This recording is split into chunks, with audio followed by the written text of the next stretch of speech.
Imagine it. It's spring 2010. Some things from that era are burned in our minds forever.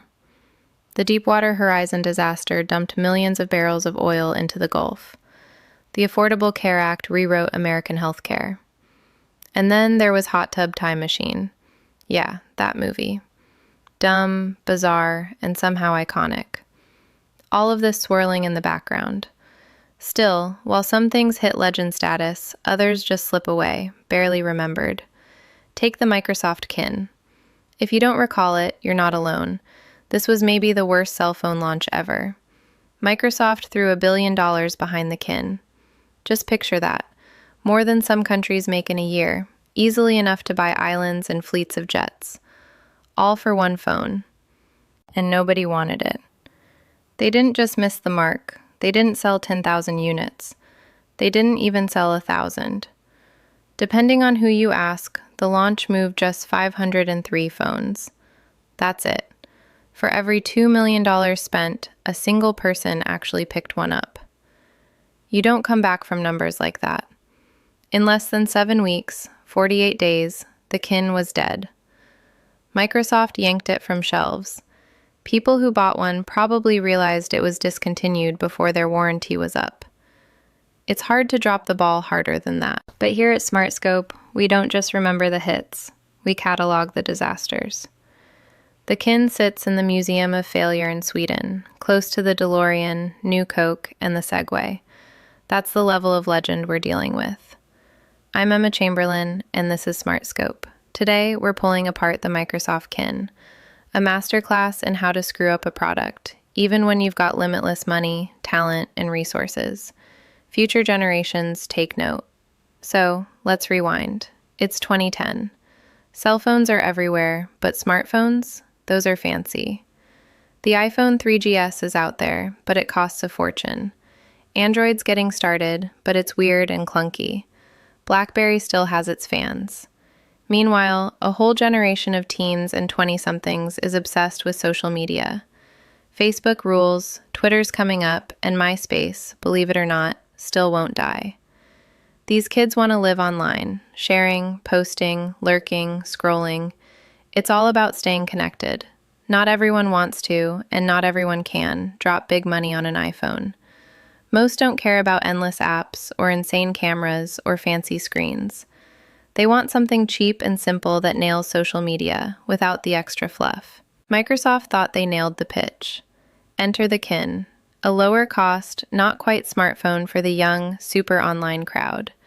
Do a few things well. Keep it cool, affordable, and give people what they need to stay plugged into friends. The big draw? Something called the Kin Loop. On paper, it's actually pretty clever.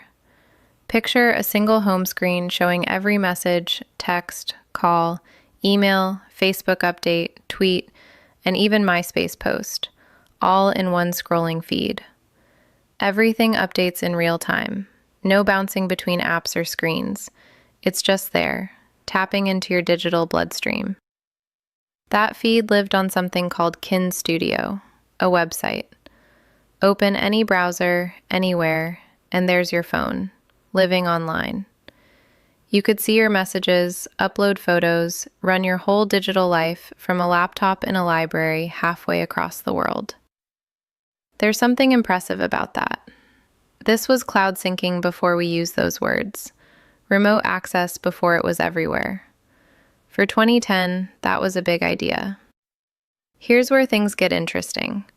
The Kin didn't plug into Facebook, Twitter, or MySpace itself. It connected to something called Kin Studio, which already scraped all your data from social media. If Kin Studio were a person, it would be that neighbor who knows everyone's business, and your Kin phone was where you went to hear the latest gossip. This workaround let the Kin mimic social media without needing real smartphone horsepower. Everything heavy happened up in the cloud. Clever, right? That kept costs lower and battery life longer. On paper, none of this sounded terrible. Building a phone for younger, social media-hungry users at a price below smartphones? There was a real opening there. People wanted it. The idea had legs. It even came with a Zune experience. You remember Zune, right? Microsoft's shot at the iPod? The brown one? The weird music subscription? It never caught on, but it had die-hard fans. Now Microsoft tried to channel that same outsider vibe into the kin. But the whole thing was way too expensive, barely worked, and flopped so hard that business schools study it as a warning. It's infamous. Let me run through some kin disasters. There are honestly too many to fit here, but I'll pick the ugliest ones. First up, the loop. This was supposed to be the heart of the kin, your front row seat to everything happening online. The big feature that would make the kin stand out. But it only updated when you told it to. Or, if you forgot, every 15 minutes. 15 minutes. In the world of social media, that might as well be forever. Imagine staring at your phone, waiting for a reply, and nothing changes for a quarter of an hour. Everything goes quiet. The world keeps moving, and you're stuck. Miss a conversation?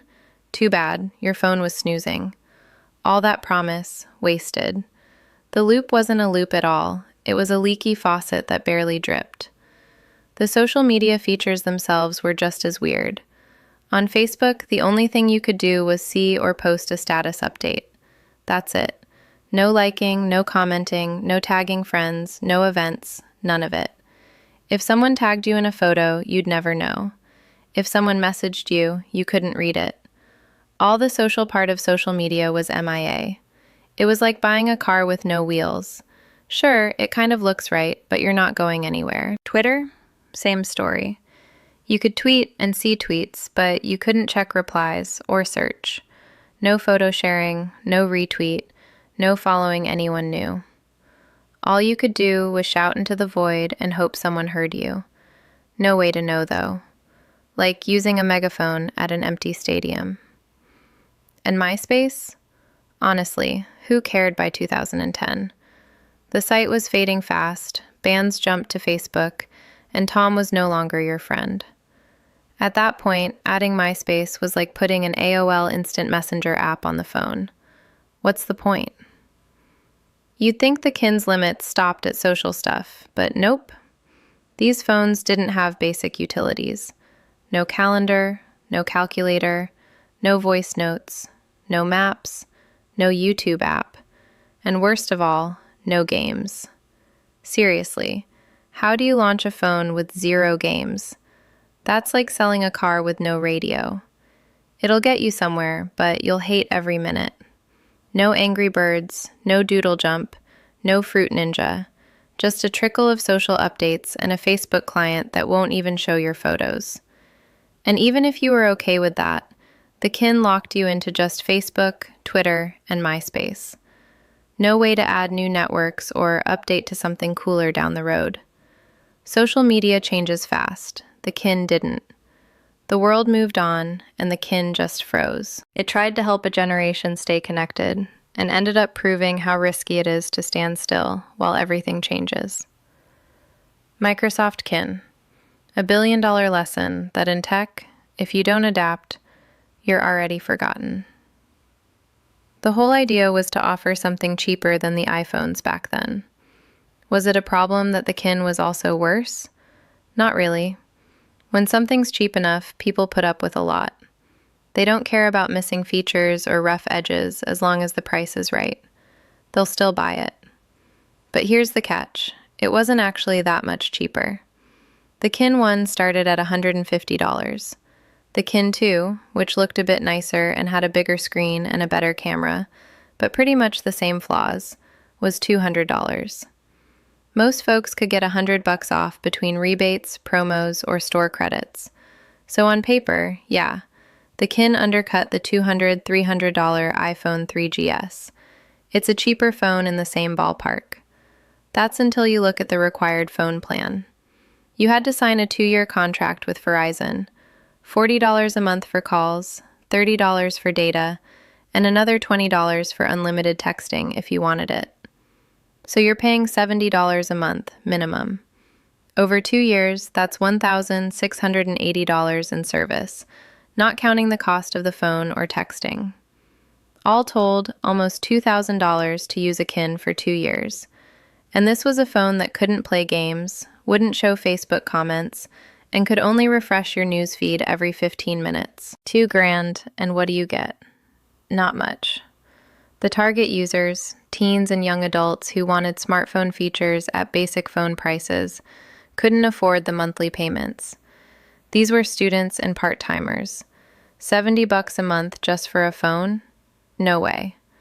Anyone with that kind of budget would be better off saving up just a bit more and buying a real smartphone.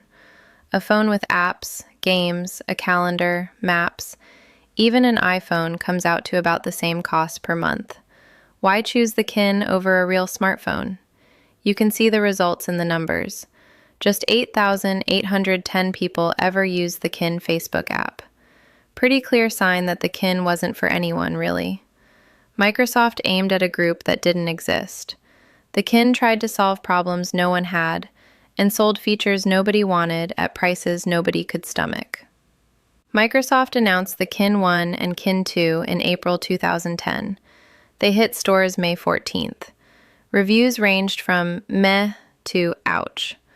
A few people liked the idea behind Kin Studio, calling it innovative and forward-thinking. But that's about the only praise. Everything else? Panned across the board. Critics said the Kin was slow, overpriced, and felt unfinished. More like a public beta than a real phone. By June 29th, Microsoft slashed prices. $30 for the 1, $50 for the 2. A fire sale to clear out inventory. Then, just 2 days later, they pulled the plug. The whole Kin project was dead. The European launch got canceled, and anyone who'd worked on Kin was packed off to the Windows Phone team instead. All in, the Kin made it just 48 days from launch to cancellation. That's less time than it takes to binge a TV season, grow a tomato, or even finish a typical summer vacation. An unnamed Microsoft executive said the phone got killed because nobody was buying it, and there was no reason to think anyone ever would. Which, honestly, makes sense. If nobody wants your thing and nobody ever will, don't drag it out. Kill it and move on. In Gadget's postmortem called the Kin practically raw in the middle, almost unfinished. Even that seems unfair. After all, a cookie that's still gooey in the center is wonderful. The Kin wasn't. It tasted terrible. Trust me, I asked my writer to eat one. He wouldn't recommend it. Crunchy and sad. So how does a project this flawed even make it to store shelves? How do you pour $1 billion and years of work into something that ends up selling 500 units? How does Microsoft, of all companies, miss the mark so badly? That's where the real story starts. Classic corporate dysfunction, backstage politics, and just plain bad decisions. It's a wild tale involving acquisitions, clashing egos, and contracts no one could escape from. It took Microsoft 2 years to develop the Kin, and their first step? Buying a company called Danger. Danger didn't just make a phone, they made the Sidekick. Easily the coolest, most memorable device from the early 2000s. I mean, I wanted one so badly. That swiveling screen, the full keyboard, the bold design, it felt like nothing else out there. Every cool teenager in every movie had one, and every real teenager wanted one for themselves. Microsoft figured, hey, Danger's tech and cloud know-how would be perfect for their upcoming line of cool kid phones. So they bought Danger, spent $500 million. $500 million. And then they just wasted every bit of what they'd bought. Instead of sticking with either Sidekick's operating system or their own Windows Phone software, they decided to build an entirely new OS for the Kin. From scratch. It took forever. Burned through piles of money. They tossed out the stuff they'd actually paid for. Ignored Danger's expertise, started all the way from zero. For, honestly, no real reason. This dragged things out. Verizon, Microsoft's partner for the Kin, was pissed. They had been waiting, planning, setting aside space and money for launch. But Microsoft kept missing deadlines, and Verizon got fed up. When the phone finally launched, Verizon bailed on the cheap data plan they'd promised. Instead, they slapped an expensive, mandatory plan on the Kin. Supposedly, all that uploading to Kin's studio used a lot of data, but really, they just wanted out. So the phone cost more than ever, and suddenly barely anyone could afford it. By launch, no one wanted to be involved with the Kin anymore. Danger's heart was gone. Most of its star people left or were pushed out. The team disappeared, the magic faded. Microsoft knew the phone sucked, but they had to deliver something to Verizon, contractually. Didn't matter how bad it was, or if nobody wanted it. In stores, Verizon employees would warn you against buying one. Imagine walking in to check out a new phone, staff actually cautioning against it. Microsoft had to ship it, but everyone knew it was junk. One more way to guarantee failure. That's not how you win customers. Apparently, these terrible choices came from weird internal politics at Microsoft.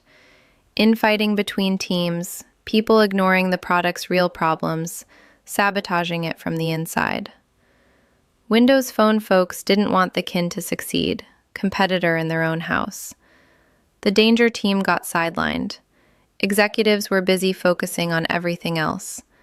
The product got yanked in every direction until it just broke. And in the middle of all this, a tiny group of unlucky people bought the Kin. They didn't know they were signing up for a cautionary tale. It's rough. All they wanted was a phone, not a lesson in corporate dysfunction. Now, about the final nail in the Kin's coffin, the marketing. This part's almost surreal. Let's put aside the confusion of Microsoft advertising two totally separate phone lines, the Kin and Windows Phone at the same time. Yeah, that's wild, but people could deal with that. The real disaster? The actual Kin commercials. One ad tried to show off the Kin as the phone for young, hip people.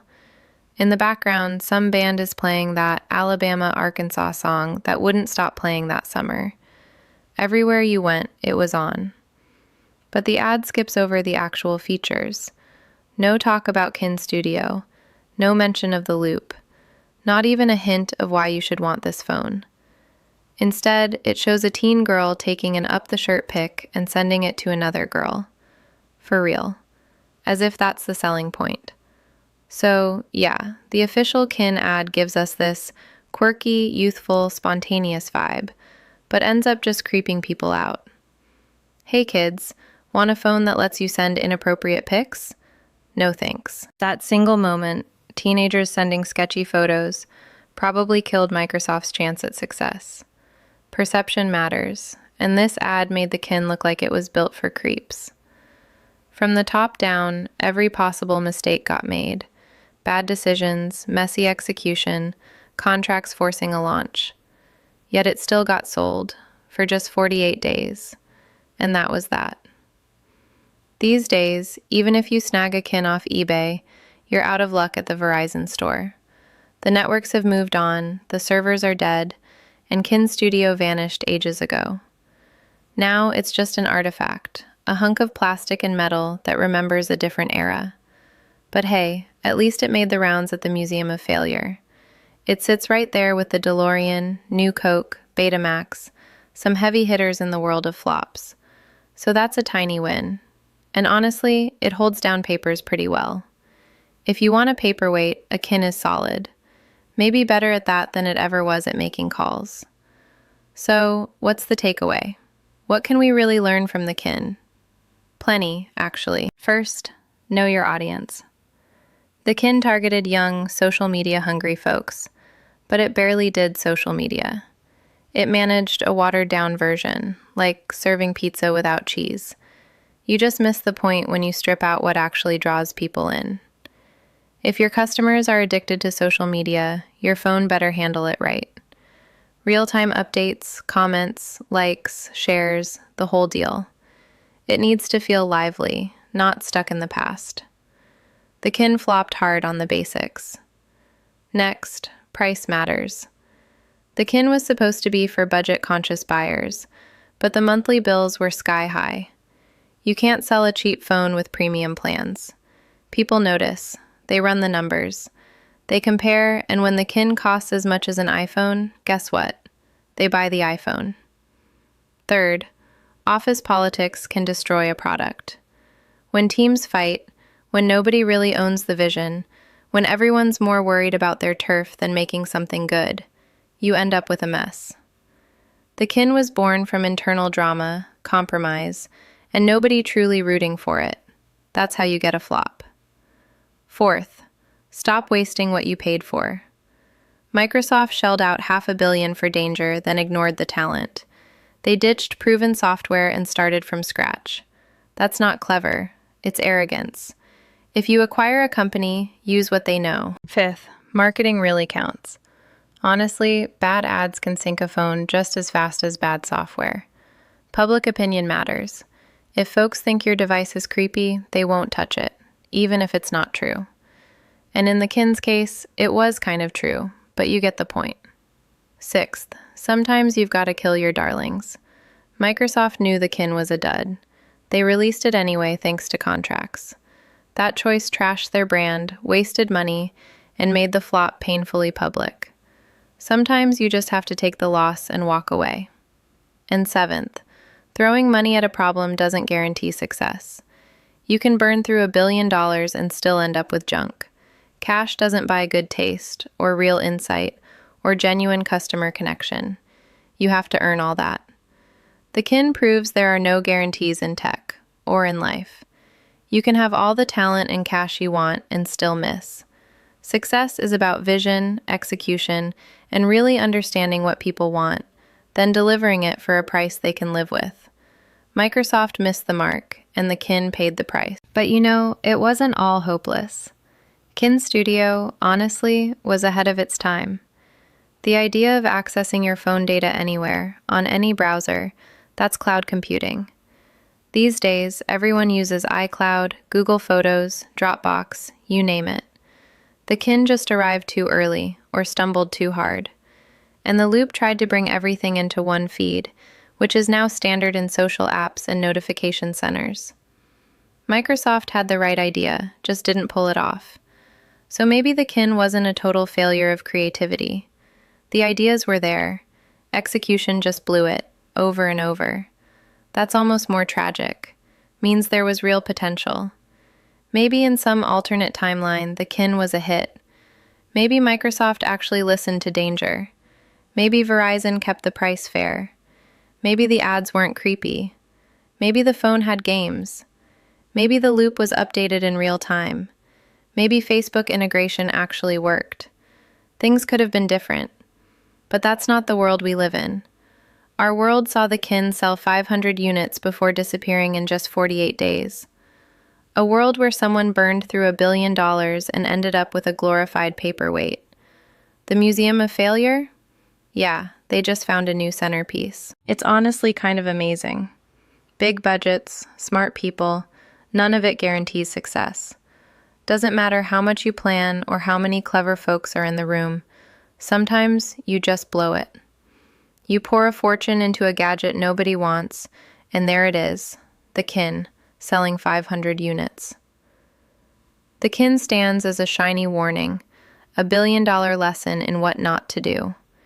Years from now, people will still talk about it and laugh, probably, but it's something future inventors should pay attention to.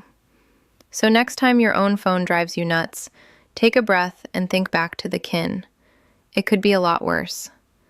Think about a phone with no games, no calendar, no maps, and a Facebook app that didn't even show comments. Someone paid $2,000 over 2 years for that privilege. At the end of the day, things could always be worse. If you made it through that cringeworthy ad, stick around, because here comes a real recommendation. Factor. Factor drops fresh, chef-made meals right at your door, ready in just 2 minutes. I'm not just saying that. I've actually used Factor and their parent company HelloFresh for years. They take away all the stress and let you eat something wholesome at home without babysitting a pot for an hour. Take this pasta dish, for example. First of all, cavatappi is the king of pastas. The spiral shape? Unbeatable for catching sauce. Every bite is just right. But hey, if that's not your thing, no problem. Factor offers over 100 meals a week and tailors them to any diet. High protein, low carb, keto, vegan, paleo, you name it. Gluten-free, dairy-free, nut-free too. They really have something for everyone. So if you want to start eating better or just stop your healthy routines from getting off track, let Factor do the heavy lifting. There's a link in the description with my code. Grab 50% off your first Factor box, plus breakfast on the house for a year. Seriously, that's a ton of free breakfast. And it's good. Really good. Thanks for watching. I'm Emma, and you've been watching SmartScope. Next time a shiny new gadget catches your eye, remember the kin. Even the giants flop hard sometimes. Read a few reviews. Check what you're getting. Make sure it at least has some games. See you next time.